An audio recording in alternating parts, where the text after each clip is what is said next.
Hi there, it's Debbie Anderson. I'm here today from Inner Liberation Healing, and I am here to talk with you about spiritual narcissists and the effects that they have on you and how to spot them and who exactly they are.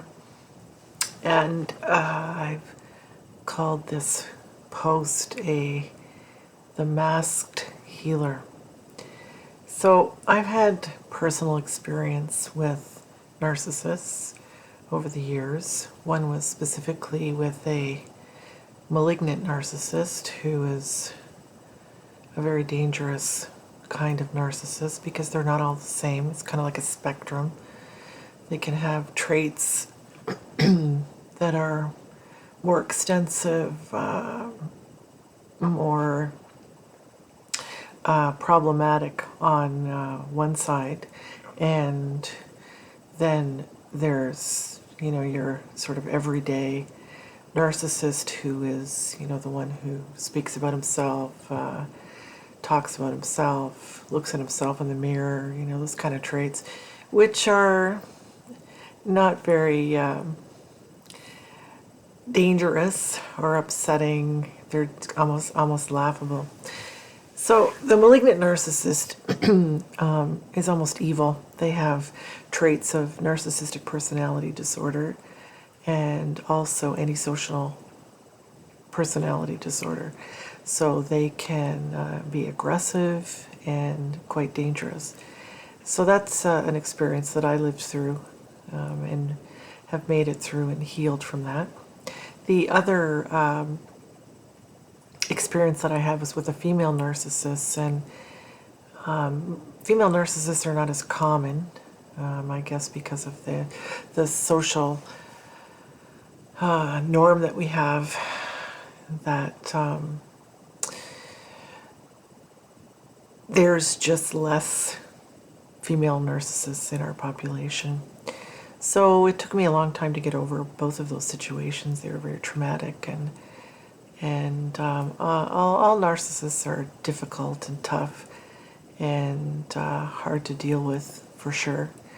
So, but today I'm going to talk about spiritual narcissists and my experience with, personally, with a spiritual narcissist who presented himself as a healer. So let me just say, in all the variations of narcissism, there is an inflated sense of self. And all narcissists are known for having a very strong sense of entitlement, a lack of empathy for others, feeling superior to others, being manipulative to get what they want, and they also lie through their teeth and are very controlling. Spiritual narcissists are a different kettle of fish altogether, as I discovered, and it's not always easy to spot these folks. And their mask of spirituality makes us believe that they couldn't possibly be narcissistic. But the very thing that they work past is their ego.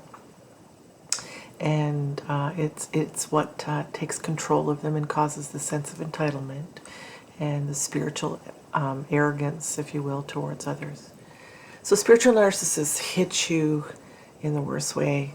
They devastate our beliefs, our thoughts about life, and our actual soul. And they do it under the most manipulative cover of what? Healing you, helping you to heal you. It's beyond devastating, really. So how do they do it, and how can we stop it? So let's talk about what they are, spiritual narcissists. And quite simply, it's when a person is unconsciously using their spirituality to boost their ego. And when it comes to spiritual narcissism, it's because the person has started identifying solely as a spiritual person, and their spirituality is what they form their identity around. And they can be religious ministers, those who are very knowledgeable about the scripture, and also like Eastern leaders and personal development leaders, an endless assortment of spiritual leaders, light beings, and so on. These can all be narcissists. Now, they all aren't, of course, but they can be the ones who read spiritual books and say that they are spiritual then, and this is how you need to live your life, and follow their direction. So this could be any impactful person in your life, whether they're connected to the church, a healing profession, or not. So how do they insinuate themselves in our world? How did they get to us? We might have known, as I did, a spiritual narcissist personally, or you might see one online. You might meet one at church. They're covert. They wear a mask. They can be treacherous because they do wear this mask, so they're not who they say they are. It's kind of like an illusion with this mask over really what's hiding beneath who they are. So what's so dangerous and horrifying about them is that they exploit their position of trust.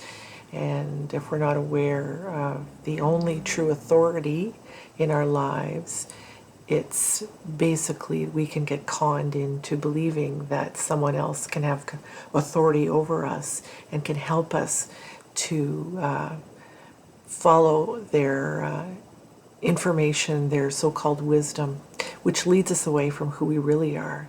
And we hand over our power and put our soul in their hands directly.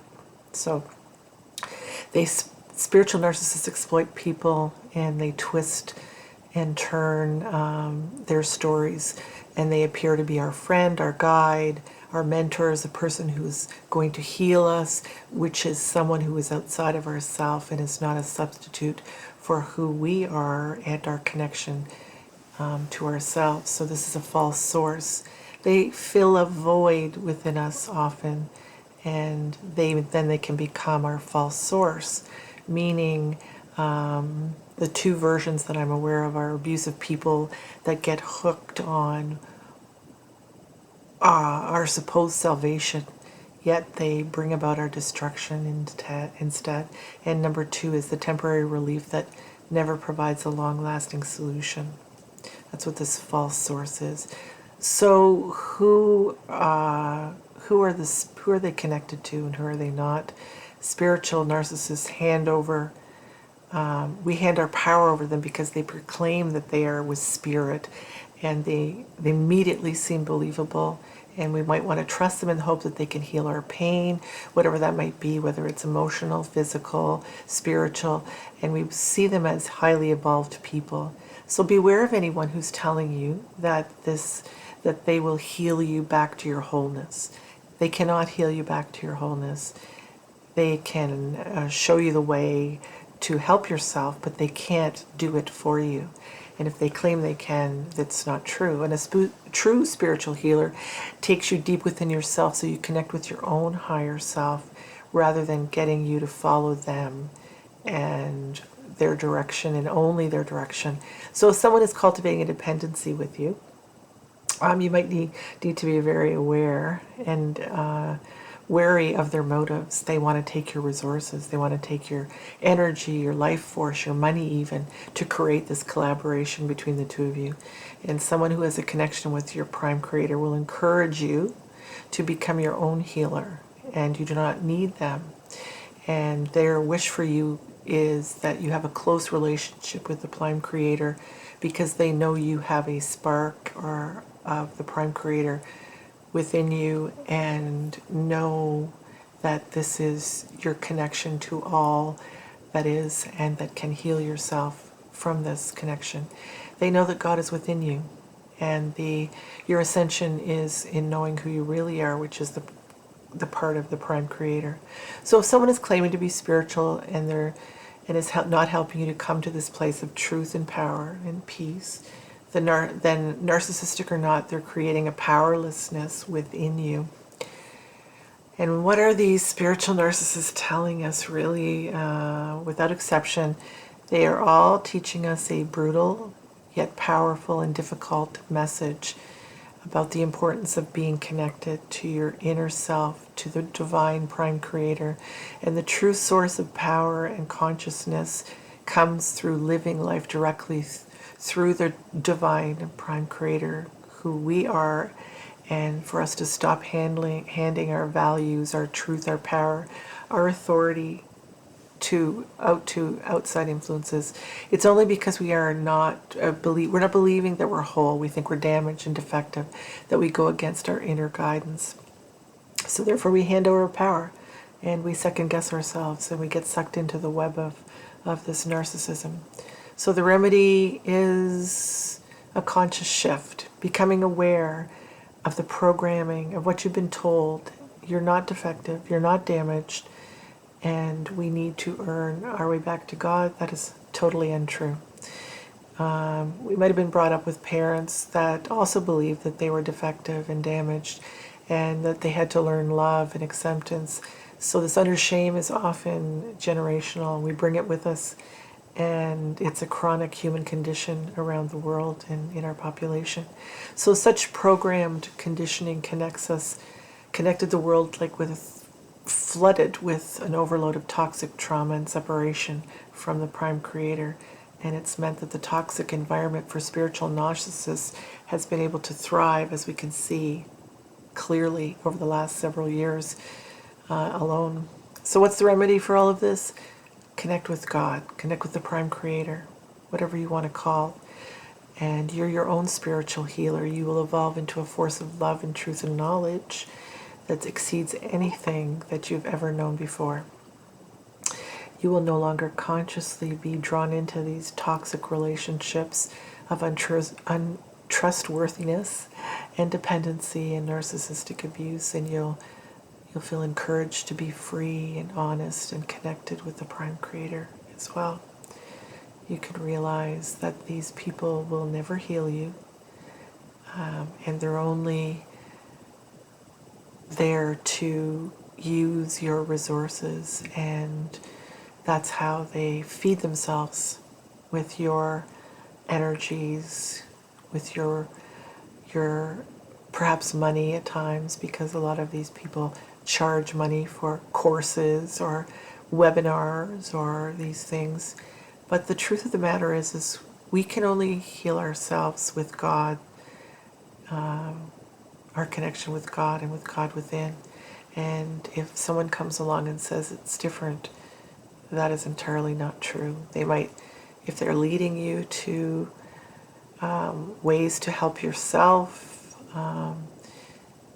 you need to be aware of the flags that you are being presented with to show you that they are not who they say they are. So my experience with